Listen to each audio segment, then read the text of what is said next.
Coming to the positives. Pavan Kalyan గారి looks, screen presence బాగుంది. ఆయన చేసిన రీసెంట్ మూవీస్తో పోలిస్తే ఈ సినిమాలో చాలా హ్యాండ్సమ్గా ఉన్నారు.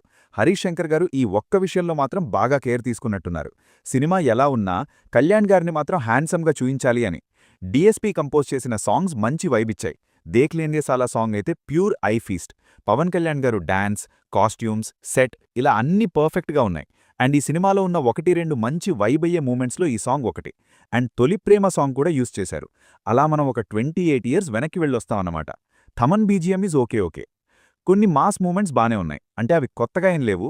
బట్ స్టిల్ పవన్ కళ్యాణ్ గారికి ఫైట్స్ అండ్ ఎలివేషన్స్ పడడం ఎవరికి నచ్చదు చెప్పండి. అండ్ అక్కడక్కడ కొన్ని లైట్ మూమెంట్స్లో ఆయన ఓల్డ్ చామ్ అలా వచ్చి ఇలా వెళ్తది. I liked it personally. Coming to the negatives. A completely routine, outdated and predictable story line.